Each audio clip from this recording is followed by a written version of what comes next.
start with a little talk, more of an intellectual subject that's presented. And then we'll feature an artist, whether it's visual arts or film or any type of art, and the artist is going to present their art and talk about it. And then we're going to have a featured poet, and then an open mic session where people basically participate and share their creative work. And we're going to finish with stand-up comedy and music. I'd like to welcome everyone, of course. I'd like to mention more specifically His Excellency Ambassador Dr. Ali Ajami for attending with us today, and all of the respected guests, artists and writers and poets and creative people who made this happen today by showing up and believing in what we're doing. The program itself, I just want to mention that it will grow depending on what the feedback is. So we will adjust as we feel that you're giving us feedback to adjust and to improve the program. Just a little history of the effort that led to here. Of course, many of us are active in the community, and they do a lot of work to empower art and creative work. Specifically, the Dearborn Open Mic started in about summer of 2017. Me and Rifat had the idea of starting an open mic in Dearborn, because we would go to different open mics in the area and find a lot of specifically Arab Americans participating, traveling distances to participate. So we thought, why not having one in Dearborn? It's more central, and we can probably encourage more people to show up. So we started that effort. We had Arabic artists. We had, artists presenting work in Arabic, artists presenting work in English. Arabic became really popular, and it overtook the program. And about many respected people joined the program, among which is the respected ambassador, who himself is a poet and a published poet and a professor of Arabic language. And others, Dr. Hassan Bazzi, Hanan Sharara, Kamil Bazzi. And then we had more diverse participation in the program, like Dr. Hani Bawardi. We added Adnan Sharara, he's one of the Arab American artists. Mr. Nasser Al-Haj, who's also a musician and an Arabic artist, and Ziad Nasser, who you'll meet later on, also as a musician. And it gave birth to the Arab American Center for Culture and Arts, a nonprofit organization to support efforts such as this. The program continues on the first Wednesday of each month, but now it is totally in Arabic, and it's called the Muntada Al-Thaqafi fi Dearborn, the Dearborn Cultural Forum. It takes place in the auditorium downstairs. Then we came back to, we wanted to ensure that the original idea of creating that space is created. So we had this organized effort together to create the English Dearborn Open Mic. And although we've had it going on in various places at a smaller level, it was the decision to bring it to the museum and really focus on it and grow it because of the need for it. Yasmin joined that committee that organizes Dearborn Open Mic. Manal is part of this committee. Riwa, who is, you'll get to know her in the upcoming sessions. And also Amr Zahar, who cannot be with us today because he has a comedy show in Royal Oak. Anyone else I'm missing, Yasmin?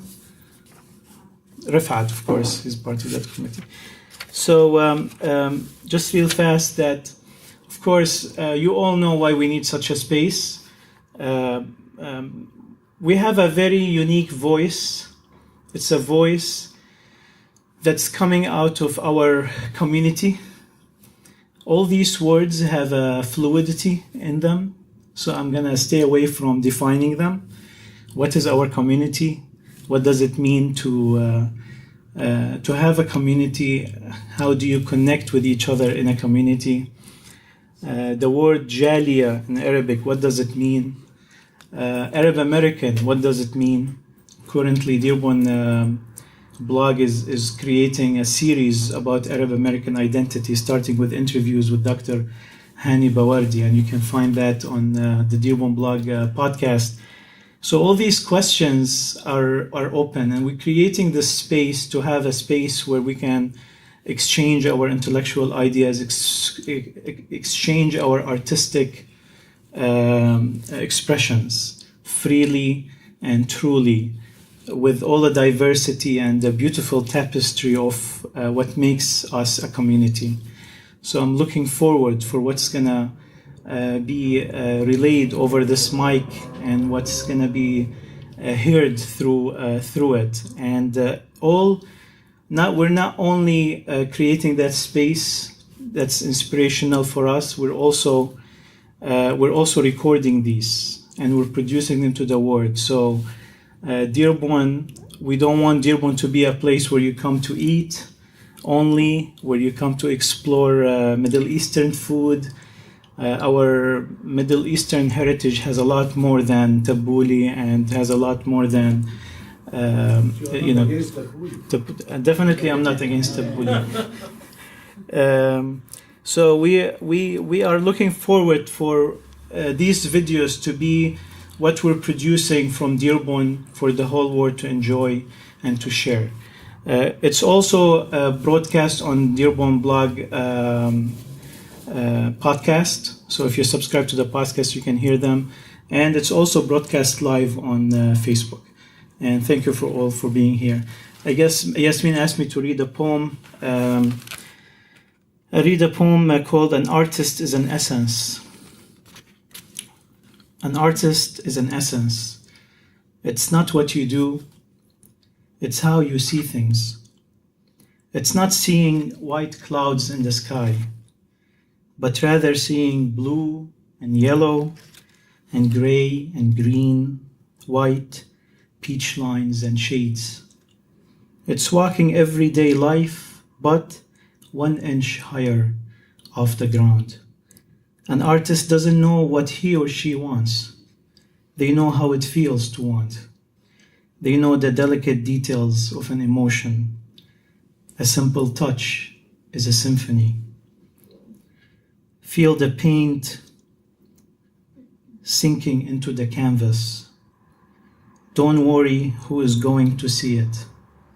Let it be, and it becomes you, and you will be absorbed by its essence. Thank you.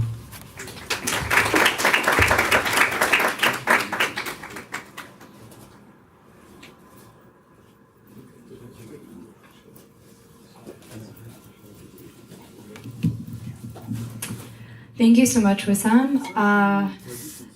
I guess we'll start our artist showcase now. I'd like to introduce Ruwaida Omar. She's a local artist and current interior design student at Eastern Michigan University. Her work is informed by nature, spirituality, and Jungian psychology. You can see all of the lovely visual art hanging around you. That's Ruwaida's. So everybody give a loud applause. There you go, you guys got it. To Ruwaida.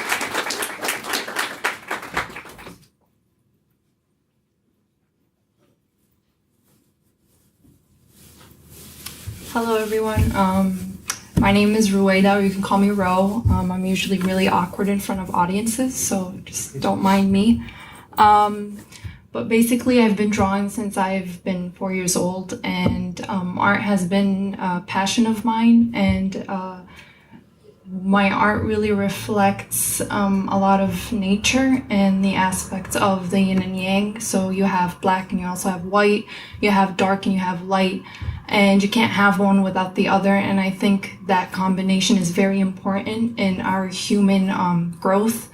And I use a lot of symbolism, so you can see that I use a lot of third eye references in my art, and that's because it is important to know and to grow the aspect of you that we tend to not not like focus on, and that's our intuition and our intuitive capabilities. And basically what that represents is the ability to see without these two eyes, but your third eye, or the metaphysical realm. And once you bring the dark into the light, you can actually help yourself heal. You can bring light for others and they can heal as well. And you start manifesting what you truly want. And I think that's what my art really represents. Manifestation and the psychology of human beings, and really just spiritual growth for all of us. Not just, it starts with the self, but then you start to heal everyone else, and then they start to heal themselves, and it just like continues. So, yep, that's what it really represents.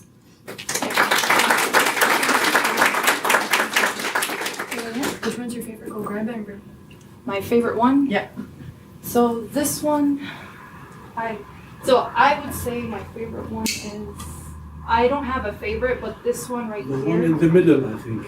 Yeah, that one is my favorite, but this one is, I like to bring this out because I had this in a dream.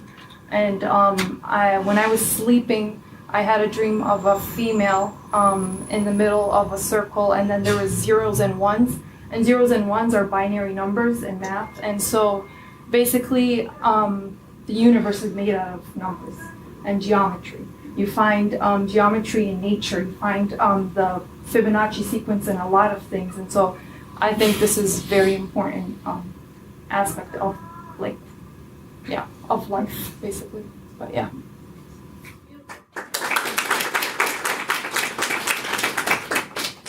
Hello?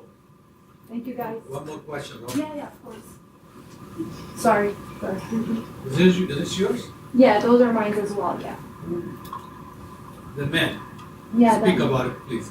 Yeah, so that one has to do with being here but not really being here. And by not being here, I mean the parts of you that kind of disappear in this materialistic world. So he's not really who you are isn't really this physical body, it's your soul.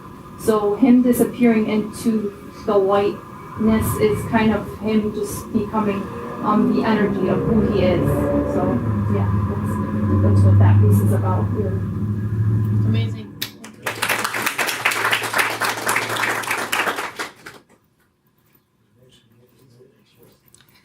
Thank you so much, Roida. That was amazing. Okay, next, I'm really happy to introduce Sarah. Sarah is a healthcare worker at BOMA. She's a local poet and a volunteer and a survivor of domestic abuse. She uses her poems, which you can find on her Instagram at Sarah Poetry Official, to foster a space for personal and community healing. Welcome, Sarah, to the mic.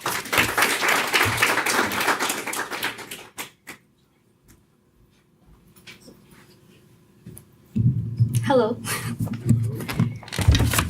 I have to lower this because I'm kind of short. Would you like to sit? Do you guys prefer me to stand up or sit? Either way. We can bring it to the front if you want. Yeah. So you're not separated from the audience. I blame my height on my dad, so I'm sorry. Like Rueda said, I am awkward in public as well. And this is my second time reading my poetry in front of people, so I do have a little bit of nerves. So me sharing my work with all of you is important to me because of my past experiences, and sometimes I don't know what I write until I read it.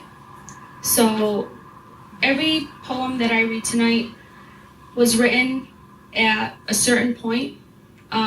It could have been when I was driving, it could have been when I was laying in bed, but I hope you enjoy.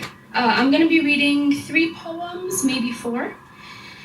So the first one is called A Second Look. I had a chance to hang out with my soul today. She told me, long time no see.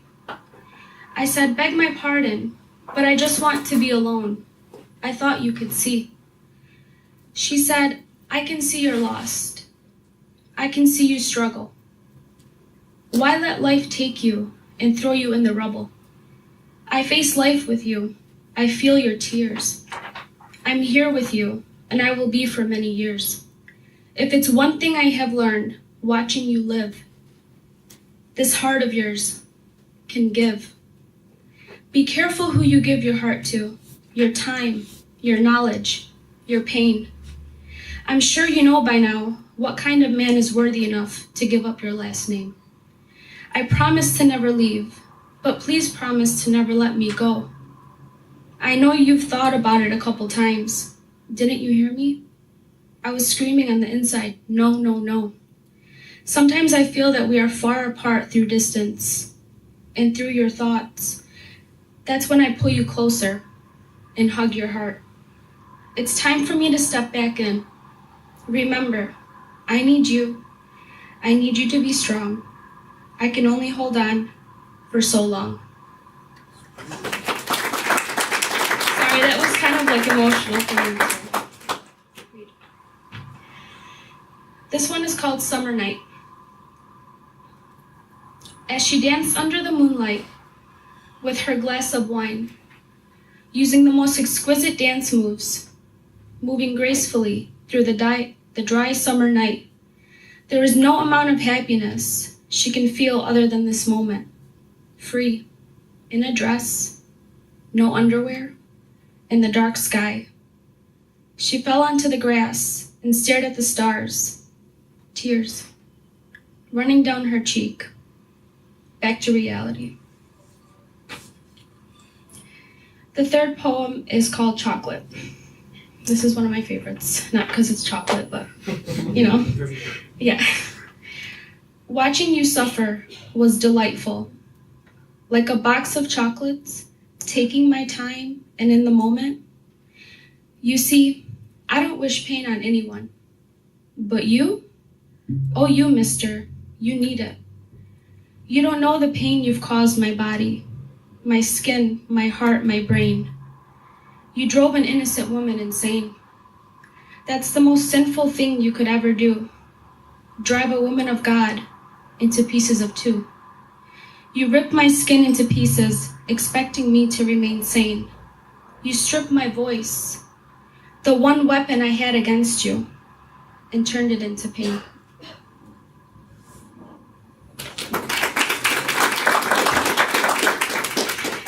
And this is my last one. It's kind of a shorter poem. You needed me as much as I needed you, but we were both too stubborn to admit. Now look at us, alone, on different parts of the world, staring at our phones, writing a message to each other that we could never send, all because of our pride. Chocolate was your favorite. Yeah. To me, the first one was my favorite. Yeah, I actually wrote the first one today. I was today. Yeah, I was having a difficult time at work, and I just went on Microsoft Word after I finished my work. Can I ask one question? Yeah, Why all the sadness? it's what I feel. Deep inside you. Yeah, yeah, I have another question. yeah. The feeling that you have been lost, do you think it has anything to do with your identity?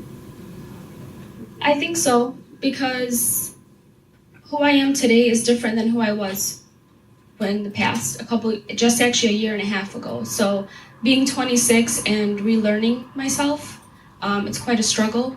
And, you know, I have the support of my family and friends, but in a sense, we all do it alone, behind closed doors. So this is me figuring myself out and letting out my emotions.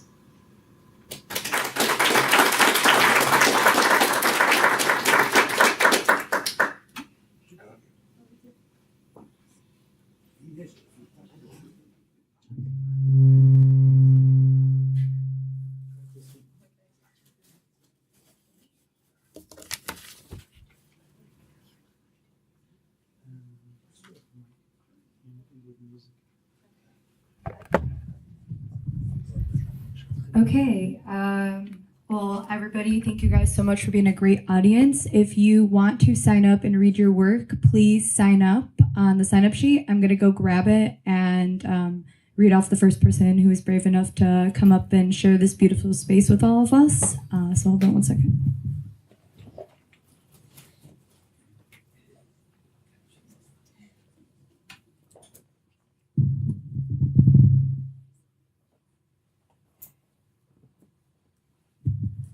First, we have the local poet Ali Arithi. Give it up for him.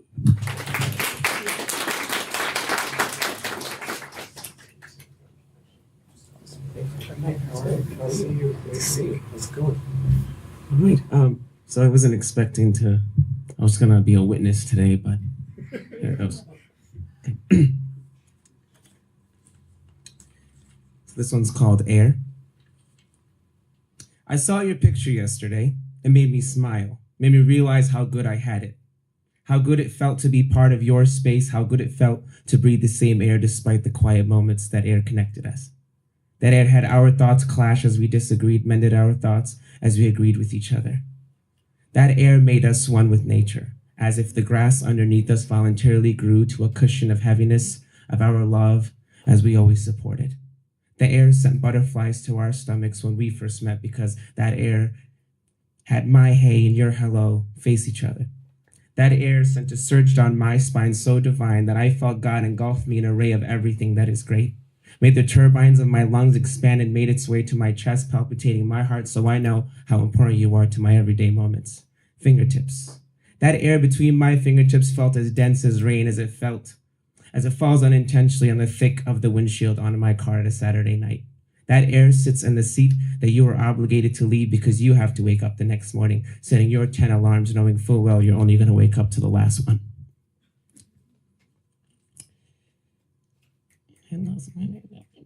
That air makes flowers wisp through the air and fall exactly as they're supposed to be. That air makes fire bloom, makes fire on the surface of water so beautiful as elements blend in all the ways arms can hold each other's arms in the right position. That air makes airplanes that weigh in tons lift from the ground into the sky as they are full of helium. But when that air suffocated me, as if your palms made contact with my brave lips, so brave they didn't hold back the privileges that they had before they made contact. Air engulfed the space that you felt a void, barely containing my air, unraveled your demons from the past that didn't set well with you. Without my air, I could not bear to take the step towards what I thought was the right direction, as a guiding light in the cave full of stalactites that are my flaws, that I could use to guide, but instead I depend on the light that I am capable of making. That air, that one that surrounds me, guiding my hips into the next footsteps, allows me to love this world, even though this world needs more love to breathe. My air is independent when it's alone, but when it steps toward the coldest composure, I know my air will make you melt into the person you want to be because my air makes you feel invincible. My air is igniting. Without my air, fire would be cowardice. It wouldn't even show in desperation. My air is constant. My air compromises and commemorates your inhales because my air is dense. My air makes mosquitoes hover around skin full of tired sweat on your lips. My air is miraculous. It's senile. My air makes flowers bloom, pollinated like forest dewdrops in a summer morning. My air is finesse. It's powerful. My air is unruly. It is a chained lion forced to watch other lions eat. My air is complicated. It is a window cracked open in a winter night, a whisper that doesn't travel. My air is a broken wing on an ostrich. My air, a war that nobody wins, a collection of photo albums in a house fire. My air is cold, a word without meaning. My air is the moon when you're unable to see it. My air is always there. It has always been there. You chose to hold your breath. It's my air. Thank you.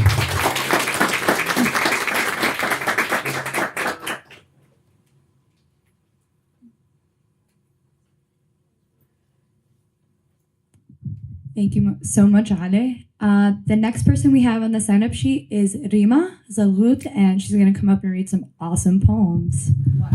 One awesome poem.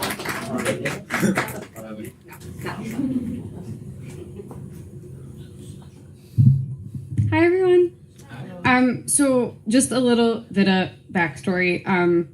If you don't know what Sailor Moon is a television show from the 90s. A lot of us who were younger probably watched it. I don't know, maybe you watched it if you were older too.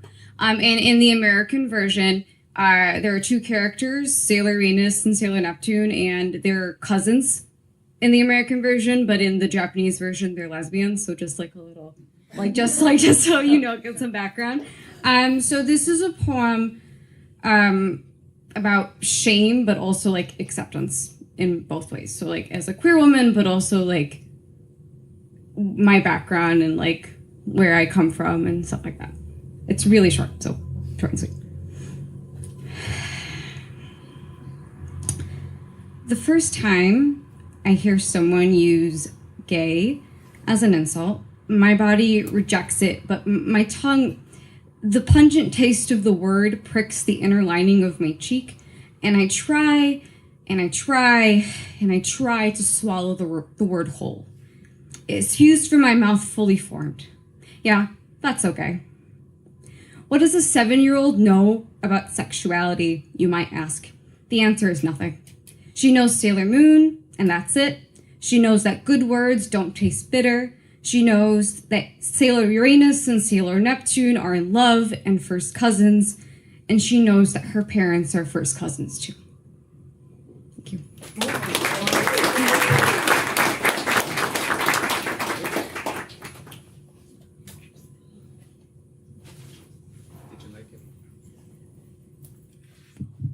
If anybody wants to read that poem, it's on the Civil Arab, so go read it. Shameless plug for my best friend. Okay, the next person who signed up in the sign-up sheet, we're so incredibly lucky to have. It's Zane. Zane, come up, please.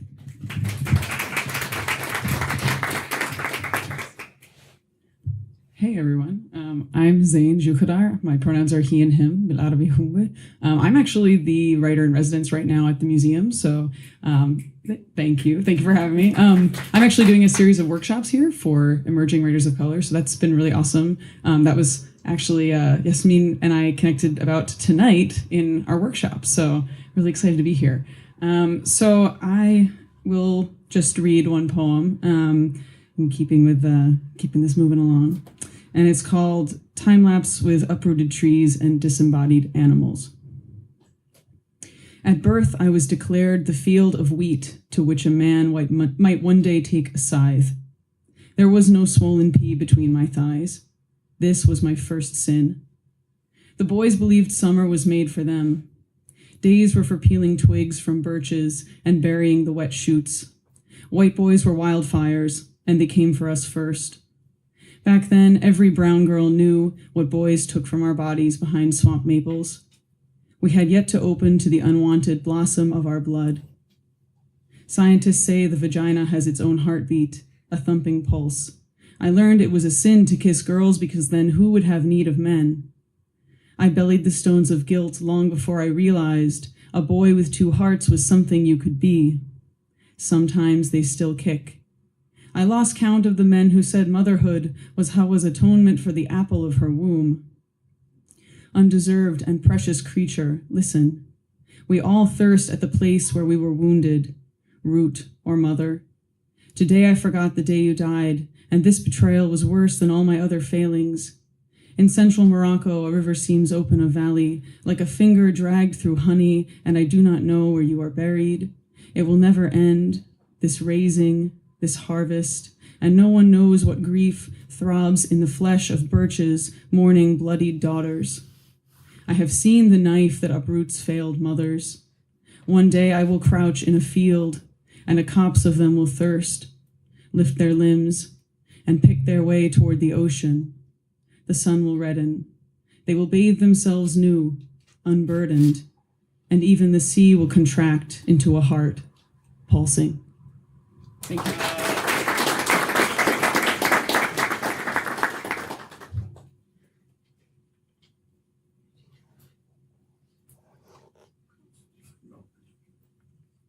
Thank you so much, Zain. And next we have Riwa.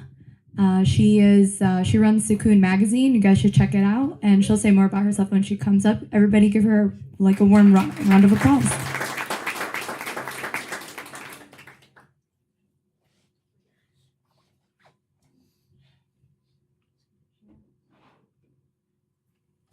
Speaking of tabbouleh,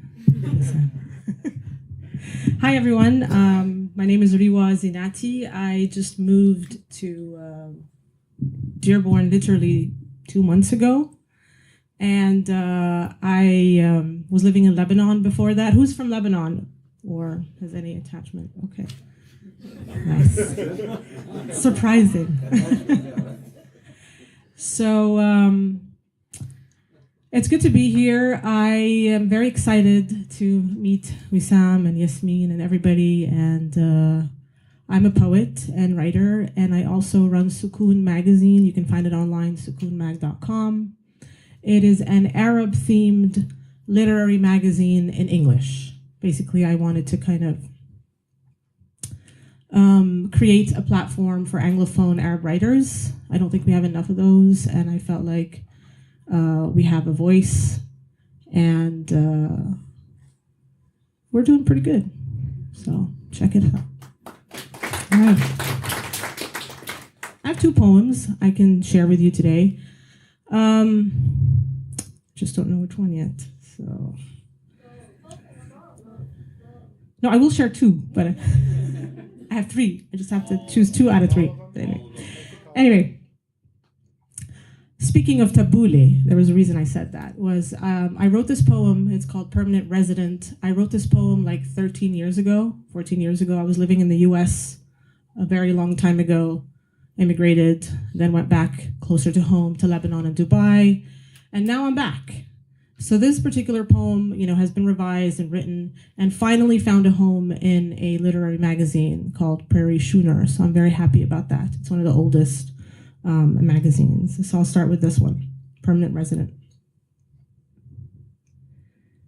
America welcomes me with open bags and lots of searching and airport questions like, who packed these bags, ma'am? And was anyone in the room with you when you packed? And expects me to say, just me, and yes, I know exactly what's in each bag, and I know that seeds from another country are not allowed, and that zatar, summa, and yansun, which also means they forget, are things that I remember. So I pack and sneak them in because I know they will not grow. And I know that olives taste different here, so I go to Global Foods on Lindbergh to find the ones that come in cans, all cracked and sour with salt and lemon leaves. And I walk to the aisle where I find my flag with the evergreen tree in the middle. And I walk through the aisle where I find Amar ad-Din and Maward with a picture of a rose on the bottle. Into the frozen food section to find my bread, and to the dairy fridge to look for some lebne, that dried yogurt everyone likes to call Greek and everyone likes to call exotic. And I think about the word exotic, and I taste it in my mouth, my tongue bitter and starved for the tang of cardamom in my coffee and pine seeds in my rice, and the sizzle and stink of 1,000 garlic cloves mashed and mixed and forgotten at the very bottom of a large cooking pot. Thank you. That was it. I stopped writing about food ever since. So I lived in Lebanon for 3 years, the past 3 years. I moved from Dubai to Lebanon, was asked a million times, why would you move from Dubai to Lebanon? It's crap. And I'm like, no, it's not. It is. Sadly. With every passing year, it has just gone, it has improved on many levels, but has also regressed on many levels. And I was teaching university, and I was thinking about my students, and I was thinking about my nephews and nieces, and half the world has immigrated. And I was thinking, how did we get here to this point? How did we get to this point in Lebanon? And what would we say if the kids asked us? What will we tell them? And this is the poem that came out of that question. It's called What We Will Tell.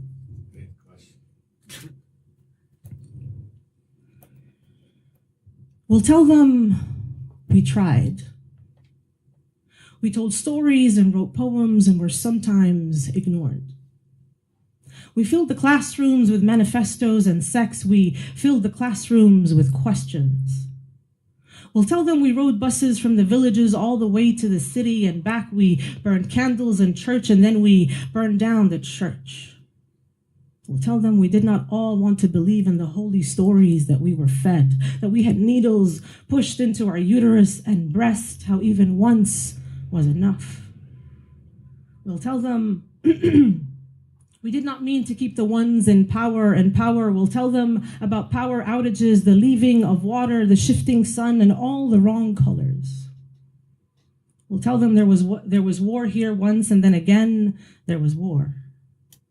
We'll tell them we ate too much and spent too much and considered the street beggar with a drug child on her chest invisible. We'll tell them how we became invisible, how we told on each other, how we stayed up some nights because we did not believe the moon would ever come back. We'll tell them we believed in the muscle of the moon and the ebb and flow of lies. We'll tell them we lied, stole from each other, never forgave forgiveness.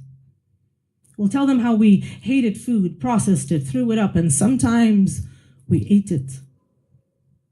We'll tell them there was once a word and that word was home, but we did not know what it meant, so we left it behind to burn. We watched it on the news and remembered its light, its infinite forest where trees were and weren't, where the scent of yasmin reminded us of the hands of our mothers and the leaving of grass. We'll tell them about grass and how we were forced instead to learn the language of concrete and billboards and deserts and the absence of birds. We'll tell them about birds and the thick song of departure stuck in our throat. How these birds took us from one country to another. We'll tell them about countries and how we needed papers to visit. We'll try to explain permission. We will try to explain permission. And how sometimes we got it and sometimes we didn't. We will say we did not all deserve the passage. We'll tell them how we pulled off our limbs and folded our bones and drowned them in the red womb of water to get there. We'll explain water, how it came down in threads from the thick blue attic and how it spread as a river. We will try to explain a river, and we will fail. Thank you. Sorry about the sound. It was like weird. No? Okay. Excuse me. Yes. You said you have three? Yes, I do. And we love the first two, so can you please? All right, I'll step right back there. Thank you. Nobody's nervous. Okay, so this one's called Belly. This I've written this. I wrote this recently when I was in Lebanon, also the Lebanon experience.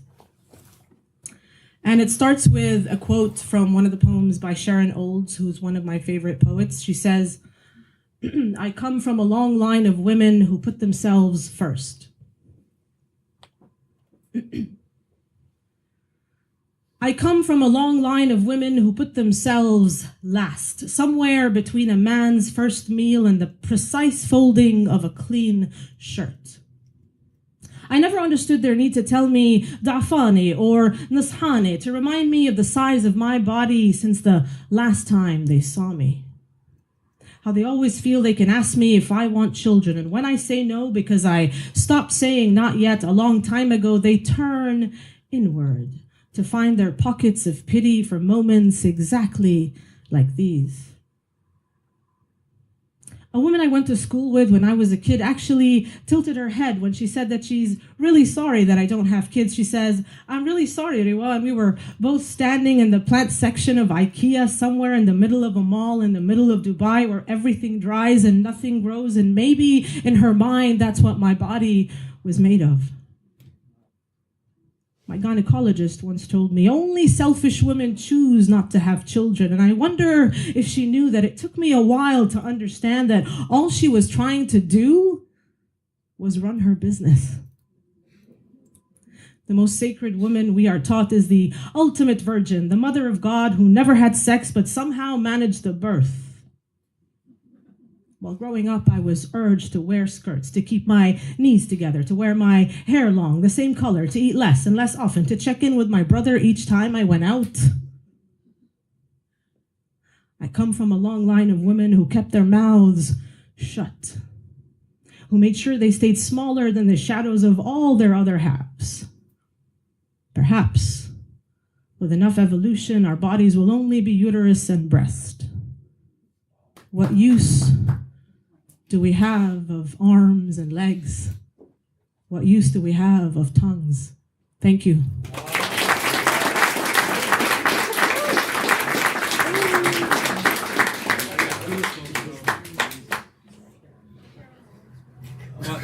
One leg, like same reaction, I swear. Wow. Can everybody just please give another round of applause for that? That was amazing.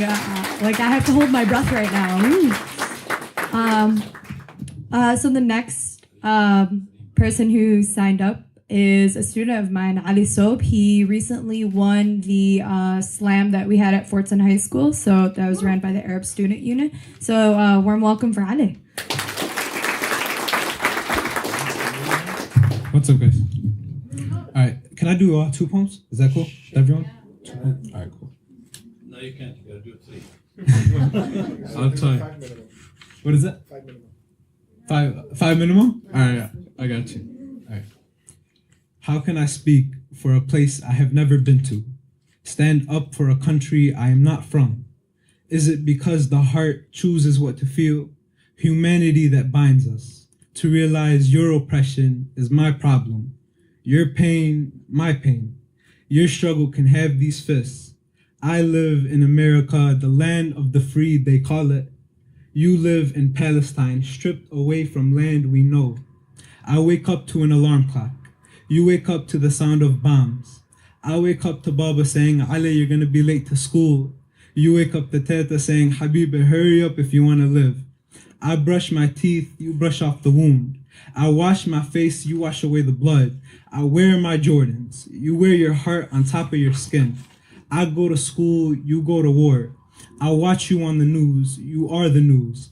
I scream free Palestine, you scream help. I scream free Palestine, then I easily forget about you. I show up to parties, you show up to funerals. I hold an iPhone, and you hold caskets. We are both kids of the same age, but I am privileged and you are oppressed.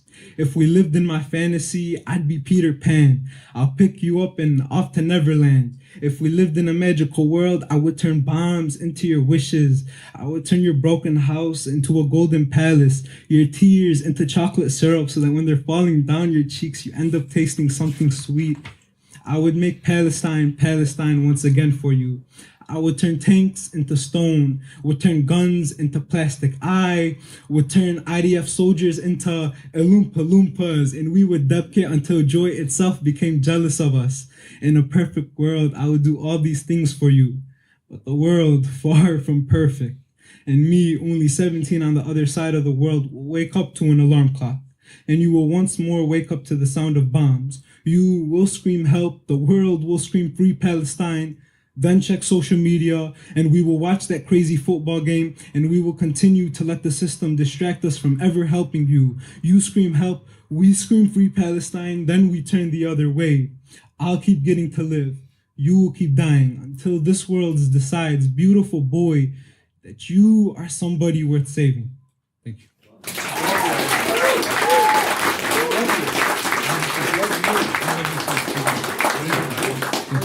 Thank you. Thank you. Thank you, guys. Yeah, so this is my second poem. So this one actually, I'm going to perform at the Dearborn High Slam tomorrow. So this is going to be some good practice. When is it? Where is it? Dearborn High in the auditorium, I believe, what time, 6 o'clock? 6 o'clock, I think, yeah. Yeah, I believe so, 6 o'clock. Go for it. Okay, thank you, guys. Created by the same hand that threatens to sting me. Killed by the same hand that claims to love me. Stripped by the arm. Head forced into the boiling water. You are surprised when the head shakes. You are surprised when fists meet faces. You are surprised that someone can say no, but we are surprised when you call it barbaric. Beautiful beasts, hunted, tamed by the torso. When the monsters come out, run as fast as you can because they are angry. For centuries when you have thrown them in the dark, to tell me to be different is to not have a heart. When the mummy admits he never actually died, but only faked his death to get away from you cruel people. When the Cyclops finally tells about those that have laughed at his only eye. When the dwarves finally get mad at those that have said that being short sucks. When the zombies rise from all the dirt piled upon their backs. relax. When the vampires step foot into the sunlight, when you hear the werewolves howling, you will know to look up at what used to be a sunny sky, and you will now find a full moon. When witches and warlocks will show you the beauty and magic, when ghosts can now touch you, run as fast as you can. If you think this is Halloween, you are very wrong. There will be no tricks, no treats. There will be chaos and bloodshed. There won't be any costumes, only masks being taken off. You will finally see what you call imperfection. But we will teach you how being different is still so damn perfect. On the night of the monsters, in the finest hour, run, baby, run. You do not stand a chance against pain and anger mixed together. When our mothers used to call us handsome and beautiful before going to school, we believed her, and we had our chest out, head held high, until this world told us otherwise. Like, what do you mean the way I act is weird? What do you mean the way I talk is weird? What do you mean the way I dress and look is weird? The way I laugh is weird? What do you mean the way I love is weird when you call me weird? What do you mean by that? Because my mama calls me handsome. My mama calls me beautiful, says perfection tries to imitate me, says love is a byproduct of me. My mama don't think I'm no monster, but this world does. We cannot call this world home, but where else would we go? The only solution must be revolution. Until our bodies are not targets of aimed down sights, Taura.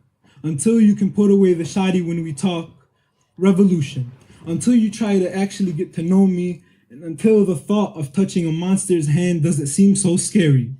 But until then, start running. Because tick-tock, it is almost midnight. Us monsters will stop hiding. We'll finally come out from the darkness. And the only thing that we care about is chaos. Sad to say it, but also bloodshed. Sad to say it, I know it's sad to say, but what else do you expect? You created this monster. Tick-tock. Would you look at that? It's already midnight. The revolution begins now.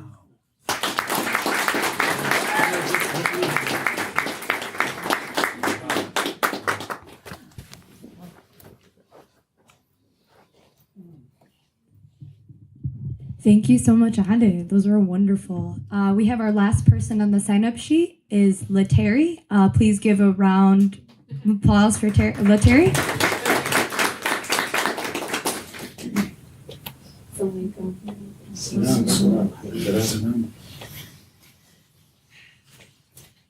So, thank you. I'm not good with mics. I talk loud, so I usually don't need them. I just want to say, as a local person who's not Arab, I've been following this meetup group for a really long time, and I finally decided, like, hey, I got a babysitter for my kids, so let's just come out and see what it's all about. And I sat in the back and I wasn't going to say anything, and then I was like, you know what, your perspective is very different. You know, I spent many years overseas, but just as a Black American Muslim, it's a different perspective. And I was like, you know what, I'm just going to share that with the crowd and see how it happens. So,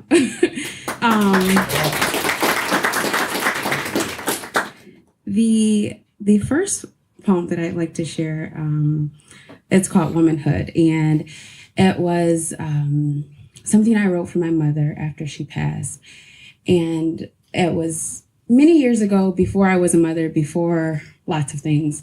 So I'll just get to it. I'm not a mother, but I was raised by one. I'm still new to womanhood, but I've always admired it. Childhood memories still fresh. Flash, fresh, flash, fresh. And the one thing that always resurfaces is her presence. Never fabricated or clinging to lost dreams or reclaimed youth. Never boastful or demanding, just present, aware, listening, comforting, guiding, teaching. I was raised by a stay-at-home mother. I wasn't raised by the TV or the streets or school or some other cold, structurally flawed institution. I wasn't taught how to love by the hungry, unloving hands of young boys. I didn't figure out how to take pride in womanhood by watching naked women in music videos. I was raised by a woman. I didn't have to grasp at the fleeting emotions of childhood infatuations to appreciate my beauty. I was raised by a woman who never used her looks nor sexuality as a tool to gain dominance. I was shown balance in a seemingly always accessible, never sleeping, eating, or relaxing woman. I was raised by a woman who taught me that I am beautiful beyond measure, but this earthly beauty is not the standard by which I should be measuring myself. I wasn't raised by gossiping teenagers who knew way too much about sex and sexuality, but not nearly enough about the context in which it should be expressed. No, I was raised by a woman who loved and nurtured me and taught me full time, not part-time on the weekends when it felt convenient or could fit into her busy schedule kind of mom, but full time. I was raised by a sorry, sap, excuse after excuse, not an empty promise maker. I was raised by a woman who was in tune with her limitations, and therefore I grew to generate realistic expectations. I wasn't raised by stuff or toys or expensive junk that parents use to soften the deafening sounds of their child's increasing insecurities arose by the nonverbal signals that you are not a priority. I wasn't raised to fill my pain and voids with things. I don't have to spin myself into oblivion trying to cover the cracks in my soul with enough shiny things to distract people so that they don't know that I never felt loved nor wanted, so I don't think I deserve it. You see, I was raised by a woman with physical limitations that only strengthened her emotional capabilities. I was raised with faithfulness and thankfulness always moving us forward. I was raised through the lens of a light kindled by Allah, to not only absorb the darkness, but to repurpose it. I was raised by a full-time, stay-at-home mother. And it means that she not only was there in the gut-wrenching, heartbreaking moments, but she was also there in every mundane, ordinary minute. So she not only shaped how I thought about my problems or handled my hardships, but she was there to teach me how to handle life. Existing, not just from one problem to the next. This woman that Allah has blessed me with taught me how to comprehend things at the age of 10 that even 60-year-olds are still struggling to wrap their minds around. She taught me, she listened to me, she wasn't a tiger mom, a perfection Nazi, nor did she teach me, not only did she teach me to accept and value my struggle, but to be honest enough to let me bear witness to hers. The many years she battled with depression, bitterness, inner turmoil, and disability, I witnessed the struggles of limited mobility, the crystal clear determination of a soul wanting to be free, and that challenged me to never confine myself to the standards of who somebody else think I'm supposed to be. I was raised by a woman.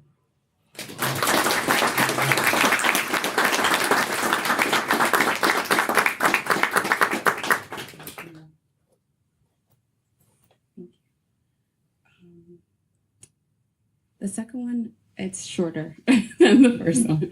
Sorry. It's called Synthetic Masculinity.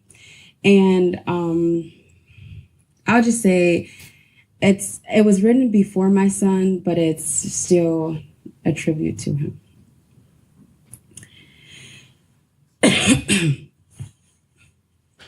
Shut up and be a man. Be a man. Grow up and be a man. It's time for you to take responsibility for your actions and be a man. Think for yourself. Walk tall. Be a man. We say these words as if this is something that just magically happens without nurturing or guidance. How can we expect them to think for themselves when all their life you've been breaking them down and teaching them to follow your every word without question? Even though you know that they know that you know that they know that you don't really know what you're talking about, but you just scream even louder. You just keep yelling louder and louder because you got to keep them in their place, belittled, grasping tight to their ignorance because they dare not challenge you or anyone else. They dare not find a book and find the truth because my mama said. So instead of challenging them to research a topic or form their own opinion, you demand unfailing adherence to whatever you say. And when you don't feel like being bothered by their nagging childhood curiosity, their wide-eyed admiration of all things new and possible in the world, you kill their imagination by shoving Xbox down their throat. So what do we end up with? A bunch of brainless toy soldiers, just waiting for someone to see that they can do something right if they're taught how. Toy soldiers, fighting, killing, dying, bleeding, all without the brain power to ask why. Our men need to make better decisions. Take responsibility for your actions. But how can we expect them to when before they ever reach poverty, you arm them with the excuses that allow them to coast unfazed by the consequences of their actions? Stop making the excuse, boys will be boys. Because unfortunately, you're right. Boys raised like that will be boys for the rest of their lives, jumping from woman to woman, making excuses for their infidelity and inability to accept and properly respond to love, in and out of trauma, jumping from job to job, trying to screw their way into a place to live, always running, leaving behind a tattered lineage of abandoned children, ex-wives, and petty crimes. Dear parent, are you going to teach him that he has the power to be a better man than his absentee father? No? Are you going to just keep pumping him full of synthetic masculinity? Be hard, don't cry, don't care, don't feel, don't care. And if you find a woman who loves you despite your faults, push her beyond her breaking point, cheat on her, beat her, have 4 or 5 side women, and then if she stays for 10 years of shacking up, then she becomes wifey. Not your wife, because that would imply that there's something good and wholesome about you, but wifey, the irresponsible equivalent of wife. All the benefits without the messy responsibility of love, honor, cherish, respect. How about we be present, be a parent, grow up and be a role model. It's time to take responsibility for your actions and be the parent.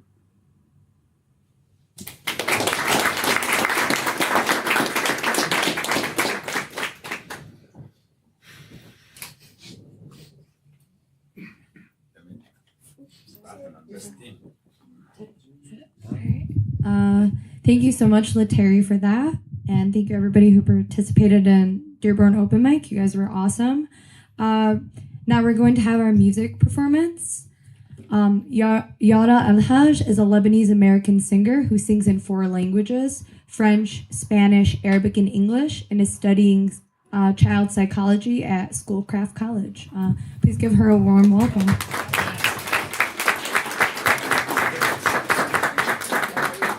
Hi, I just want to say a few things before I start. The first thing, I have stage fright and my heart is racing right now. So I just,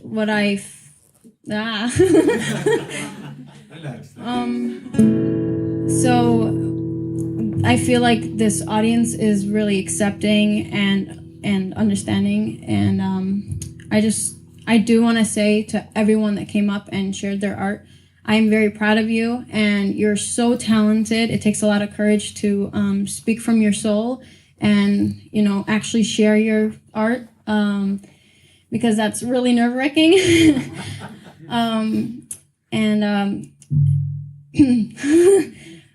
So I went to my talent show at my college called Schoolcraft Got Talent, and that was the first time I stood on stage and actually sang in front of people. What? that was really scary. I feel the same way I felt, but a little bit less scared. Yeah.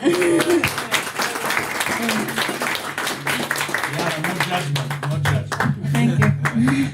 That's way out. You win it already. Yeah, I do want to say something. I have anxiety, and this is like, that's why it's like so scary to talk about, to sing in front of people. I do want to take this time to talk about mental health, like not talk, but just to mention mental health. Yeah. Okay. What am I supposed to do? Yeah. Help. Help.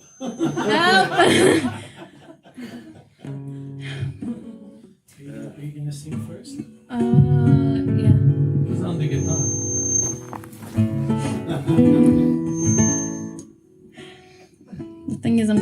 loud. I hope I don't like. Hello. Yeah.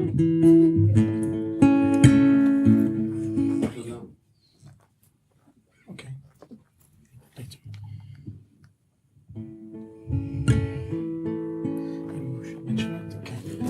Yara, I thought Yara's gonna mention it. You want me to mention it? Yeah, I mentioned So Yara's gonna present a French song in commemoration of the beautiful symbol of human culture and civilization and art that also symbolizes everything that's beautiful that we're losing forever in this world, especially with the climate change and a lot of innocence that we're destroying on a daily basis. Thank you.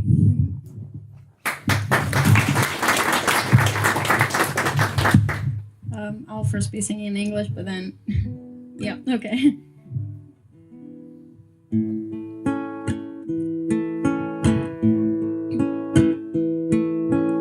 Hold me close and hold me fast, the magic spell you cast. This is la vie en rose. When you kiss me, heaven sighs, and though I close my eyes, I see la vie en rose. When you press me to your heart, I'm in a world apart, a world where roses bloom. When you speak, angels sing from above. Every day words seem to turn into love songs. Give your heart and soul to me, and life will always be la vie en rose.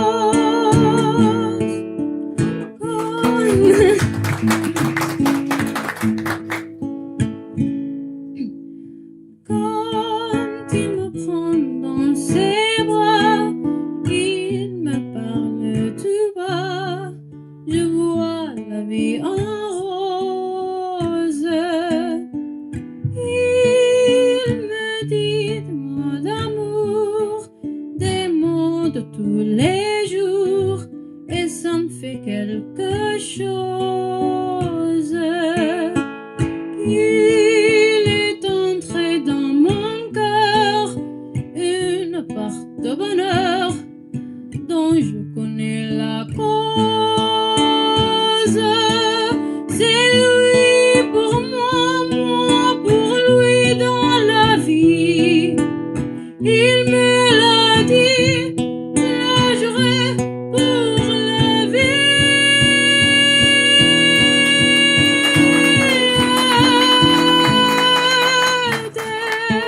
Que je l'aperçois, alors je sens en moi mon cœur qui bat.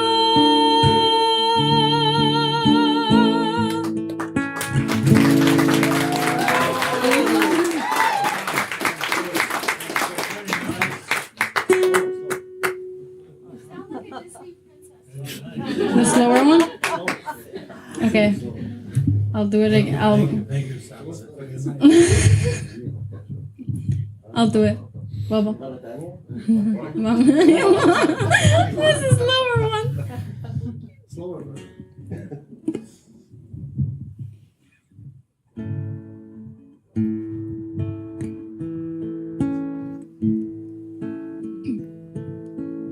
Quand il me prend dans ses bras, il me parle tout bas, je vois la vie en rose. Il me dit des mots d'amour, des mots de tous les jours, et ça me fait quelque chose. Il est entré dans mon cœur une part de bonheur dont je connais la cause. C'est lui pour moi, moi pour lui dans la vie. dit, là j'aurai pour la vie.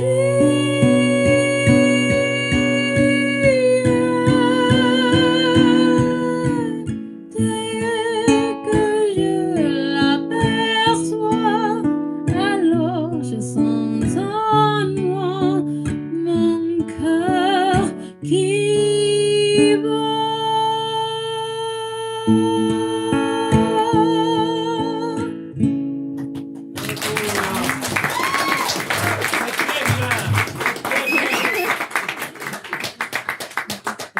Thank you, everybody. It's like,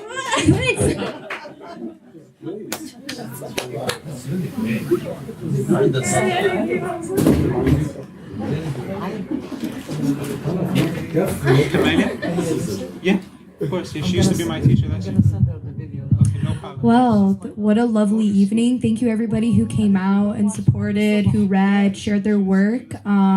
This space feels so energized and lovely with everybody's artistic inclinations out there. So thanks so much. Hopefully we'll see you guys next time. If anybody has any questions, would like to be a showcased artist, get in contact with me or Wissam. And thank you guys so much. Have a great night.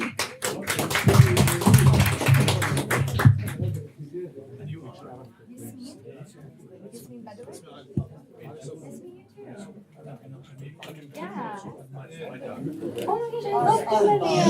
I met you before. I came to your house.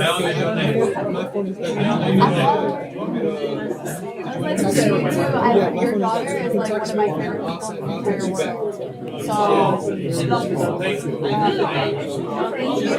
yeah, thank you for raising such a beautiful child to like she could impact my life. Take the blame. I'm so glad that you Very good. Good job. Very good. Keep it up. I didn't think there was spreading the word. A lot of young words like my daughter and this and that. I did not know.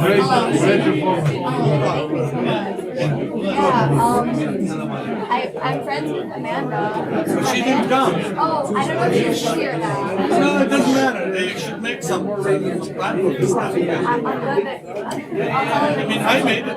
I know And I'm busy. Oh, are you? But I enjoy it. Very good. Very good, Yasmin. Oh, thank you. Oh, I love your work. Like, your work. I was gonna ask you. I haven't even coming up like in June, but I will keep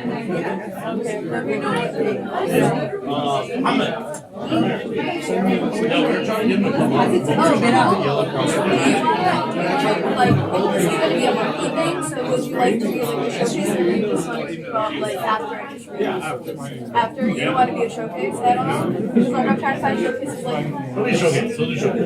Do showcase. Okay, just do you want to write down my email or Instagram, and then we can get into contact that way?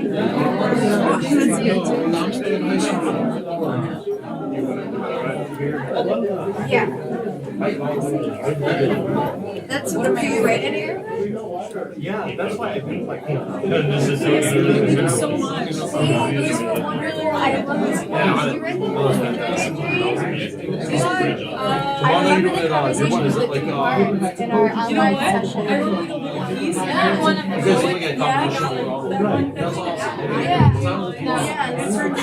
Oh, it's so beautiful. I was like, I don't understand. Sorry, that's awesome. Dude, I remember like when you're translating for me, our online workshop was so great. Our workshop like right now, it's like I'm so happy that you came and read. Oh, thank you. I'm so happy you're here. You liked it? Yeah, so good. I'm glad that you liked it. That means so much. So I'm gonna send you my finished it. I'll send it to you for feedback finally, at least in yeah, for sure. See you guys. I hope you enjoyed the show.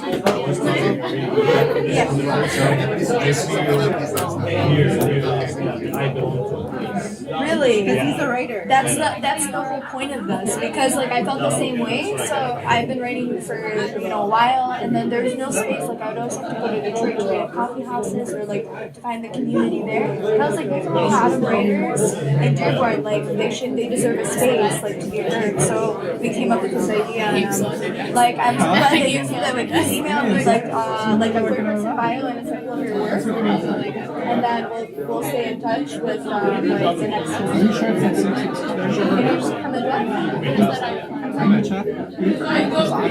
I'm sorry, it's like so loud and like sensory. Okay, sorry, I'm like bad of hearing and like it's so loud and I'm just like, when is the next month? It's gonna be on a Wednesday, probably the third Wednesday of the month. I'll probably try to do more social media stuff. I'm very busy. I'm sure you do like you do great. Yeah, it's wedding. Yeah, I was about to say like you're probably drowning in spaces. Let me know by then, like what day. Oh yeah, it's probably gonna be June 3rd. I got into a writing residency in Iran, so I'm like doing a fundraiser. That's how it's gonna be for that. Yeah, I can just Instagram message you. I follow you. Just message me on okay. So nice meeting you. Thank you so much for coming out. Thank you for having us. I don't know if it's yeah, that's on the call you.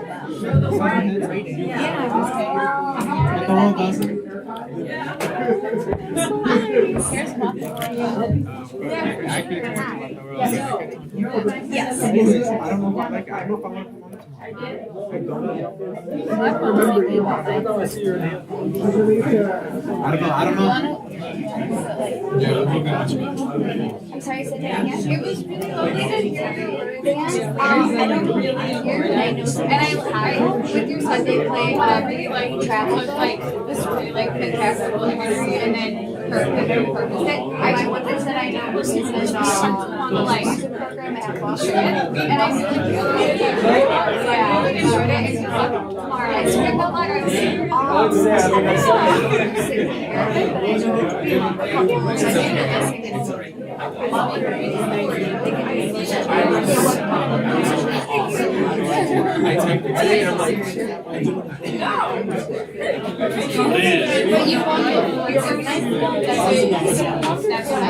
that's like the ultimate dominance. You go to somebody else's. Oh, I'm so sorry. I was somebody else's. So I heard that like travel like around like players who live like me and that they're Lebanese like artists.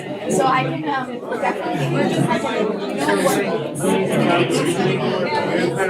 you know what You're still going, huh? Oh yeah, sorry, I'm like writing on the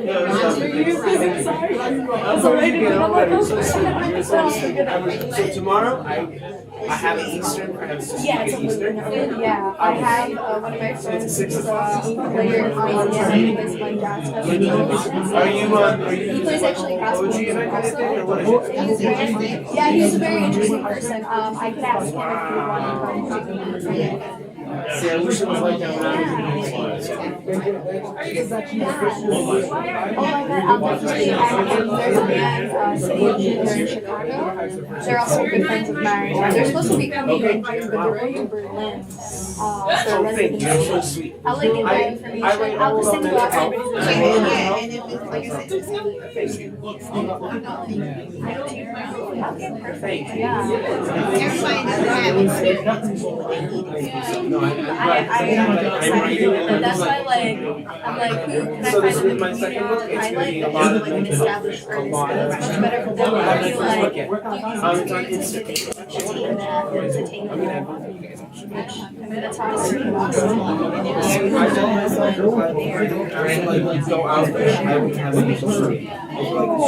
I'm so glad you saw that we were hanging out here.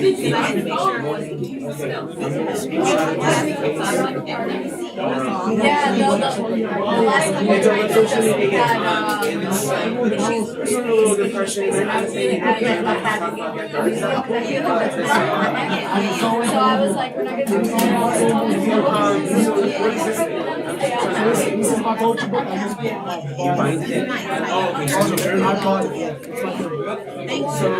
Thank you so much for your